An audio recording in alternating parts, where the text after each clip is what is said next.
ଏହି ଅଞ୍ଚଳର ପ୍ରତିଭାବୃନ୍ଦ ମୁଁ ସମସ୍ତଙ୍କୁ ମୋ ତରଫରୁ ଆଜି ଏ ପବିତ୍ର ପୁଷ୍ୟାଭିଷେକ ଉତ୍ସବ ଅବସରରେ ମୋର ହାର୍ଦ୍ଦିକ ପ୍ରଣାମ ଜଣାଉଛି ଏବଂ ମୋତେ ଆଜି ଏଠି ସମ୍ମାନିତ ଅତିଥି ଭାବେ ଡାକିଥିବାରୁ ମଧ୍ୟ ମୁଁ ନିଜକୁ ଭାବୁଛି ଯେ ମୋର ସେଭଳି ଯୋଗ୍ୟତା ନାହିଁ, କାରଣ ମୋର ପରିଚୟ ହେଲା ଟାଙ୍ଗୀ। କାରଣ ମୁଁ ଦୀର୍ଘ 23 ବର୍ଷ ହେଲା এই অঞ্চল সহিত এইটা মোর কর্মভূমি। ମୁଁ এই ଅଞ୍ଚଳ ସହିତ ଓତପ୍ରୋତ ଭାବେ ଜଡ଼ିତ।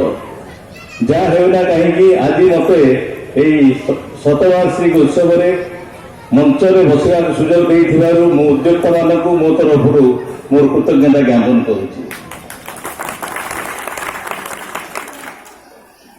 ମୁଁ କହିବାକୁ ଗଲେ ଯେମିତି ଆମର ଶ୍ରୀଯୁକ୍ତ ମହଲା ମହୋଦୟ ଭାଷଣ ଦେଇପାରୁଛନ୍ତି, ମୋର ସେଭଳିଆ ଦକ୍ଷତା ବି ନାହିଁ, କିନ୍ତୁ ମୁଁ ସବୁବେଳେ ଗର୍ବ କରେ ଯେ ଆମେ ଯଦି ଏହା ପାଇଁ କିଛି କରିପାରିବା ଏବଂ ମୋର ମୁଁ ଗୋଟେ ଛୋଟ ଉଦ୍ୟୋଗର ମାଧ୍ୟମ ଏବଂ ଆମ କମ୍ପାନୀରେ ହାରାହାରି 450 ଜଣ ମୋ ସହିତ ମୋ ପରିବାର କହିଲେ 450 ଜଣ।